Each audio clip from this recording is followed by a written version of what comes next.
Hi, welcome to our new lecture. We'll continue talking about synchronization. Last time we basically talked about concurrency, gave an introduction to concurrency, talked about atomicity, threads, the thread API. Today we're mostly going to talk about synchronization and locks. This is going to be rather a long lecture. I hope you basically understand things better as we basically proceed with this lecture, because this lecture will actually explain lots of the concepts and lots of the design decisions that we have been talking about in the past lecture. So let us do a quick review on concurrency. Concurrency is basically when you have multiple activities that can happen at the same time. It's very important for operating systems developers because an operating system is by definition concurrent. You have the scheduler, you have the network interface, you have the network stack, you have the control to the different drivers and so on. So it's very important for for the operating system developer. Less to the average Joe programmer, you will still use concurrency because you'll use multi-threading, multi-processing, and so on. So you would want some definition and some understanding, some good understanding of how threading works. But so this is basically the aim of this lecture and the past lecture and the coming lecture also. It's also very hard to get right. In this course, we are going to emphasize on two main points. One of them is implementation. How is the operating system actually doing this? How are different concurrency functions implemented in the operating system? And practice. How do you actually write concurrent code? The thread abstraction, we basically are reviewing very quickly what happens when you basically run 125 open Firefox tabs.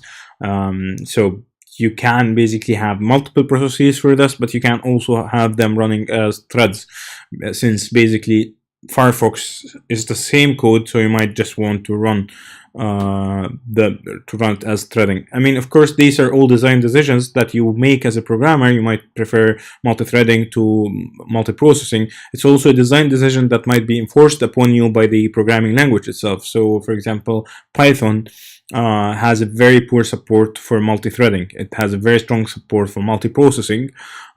This is for another example where, for example, the programming language might dictate how you're going to implement your application. But you basically have some shared code that you want to run multiple times and with different inputs. This is basically the essence of threading.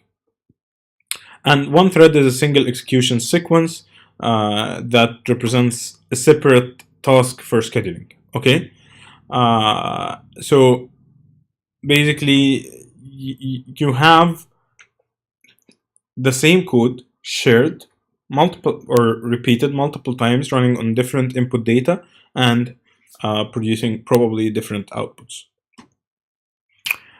Okay, so when do you use threading? I mean, the best use cases you can think of are basically when the program structure requires expressing logical concurrent tasks that use the exact same code. Sometimes, for example, when you're running simulation, if you're building a simulator and you're running simulation code, you want to do your simulations with multiple data inputs. So, for example, you're doing simulation on, is global warming real or fake? Okay, so you basically want to run your simulation given different inputs. For example, for carbon dioxide, what is the percentage of carbon dioxide in air? What is the percentage of nitrogen oxide in air as input to your simulation? And you want to basically see, okay, with this simulation, I can basically tell that if I have this input from of carbon dioxide to this system, which you basically have a model for in your program, I will probably get this much amount of increase in temperature.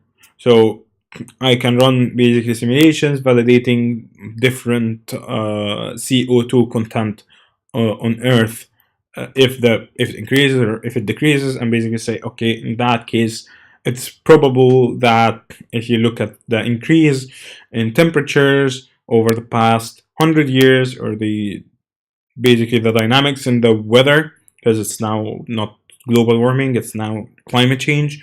So if I look at the climate change, then one possible explanation for this is actually having the carbon dioxide emitted in air increasing, doing its magic and wonder, and basically turning the earth into greenhouse and so on. So in this case, you run the exact same code, but with different inputs. So you might, and if you have a multiprocessor system, the best way to actually run this code is actually to have, because you might be running this for like 1,000 different parameters, right? So instead of running these 1,000 tasks sequentially, since nothing is dependent on anything, if you have a computer with 1,000 cores, you can basically run all 1,000 simulations, exactly the same code, different inputs in parallel. Okay. One other use case for threading is when you need responsiveness and can shift part of the program to run in the background. We gave an example last time with basically the case when you have I/O being done in your system, but you have something that is independent of the I/O that is running. So you need to read some data from disk, but in parallel you can do something else in your program. So you can have the thread that is I/O bounded running on its own, and another thread that does not block on I/O. When you can exploit multiple processors and thus gain performance, which is basically the concurrent tasks with the simulation that I just talked about, and improving I/O performance. There's one way to actually improve I/O performance is to do non-sequential reads and to do parallel reads. Because if you do parallel reads, you can basically, because of the way that that hard disks are designed, you can actually do parallel reads on them and get faster output.